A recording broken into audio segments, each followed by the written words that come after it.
From Keene in the Shire, the Liberty Media capital of the world, this is Daryl W. Perry, host of FPP Radio News for Friday, December 28th, 2018. Silver is trading at $15.31 per ounce. Gold is valued at $1,277 per ounce.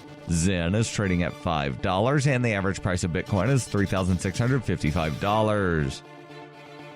Antiwar.com reports Afghan election officials have announced that the April presidential election is going to be postponed for at least 3 months. A new date is not set, but is expected to be in either late July or early August. Officially, this is the result of potential candidates being unable to meet registration requirements and is intended to buy more time for that and allow them to hold a proper election later in the year. In reality, the U.S. has been publicly urging Afghanistan to cancel the election to support ongoing U.S. Taliban negotiations. Recent talks have suggested that the U.S. is offering the Taliban positions in a new caretaker government, which would replace the existing Afghan government outright. U.S. negotiators have envisioned having a deal in place somewhere around April and thought having an election would complicate those efforts. The Taliban has not said anything about this particular election, but considers the Afghan government as a U.S. proxy and of little importance on its own. This is why Taliban negotiators are saying any deal requires the U.S. to withdraw from the country.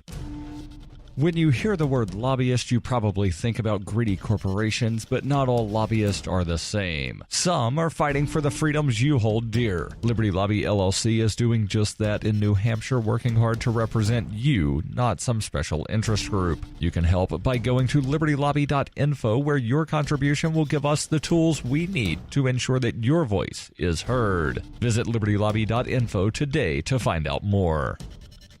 Reuters reports more Americans blame President Donald Trump than congressional Democrats for the partial U.S. government shutdown, according to a new Reuters Ipsos poll released on Thursday, as the closure stretched into its 6th day with no end in sight. 47% of respondents hold President Trump responsible, while 33% blame Democrats in Congress, according to the poll, conducted mostly after the shutdown began. 7% of Americans blamed congressional Republicans. The shutdown was triggered by Trump's demand, largely opposed by Democrats and some from the Republican Party, that taxpayers provide him with $5 billion to help pay for a wall that he wants to build along the U.S.-Mexico border. Its total estimated cost is $23 billion. Just 35% of those surveyed in the opinion poll said they backed including money for the wall in a congressional spending bill. Only 25% said they supported Trump shutting down the government over the matter. In a statement on Thursday, White House spokeswoman Sarah Sanders said, "The president has made clear that any bill to fund the government must adequately fund border security." The statement made no mention of Trump's proposed wall. Showing little sense of urgency, both chambers of Congress convened for mere minutes late on Thursday, but neither took any action to end the shutdown before adjourning until next week. Democratic Representative Jim McGovern tried to interrupt the brief Republican-run session in the House by offering a measure to reopen shuttered government agencies and keep them running through February 8th, but he was ignored and his microphone was cut off. The House session lasted less than 3 minutes. McGovern told reporters later, "That was a legitimate request and I should have been recognized. They wouldn't even recognize me. This is the way they've been running this place."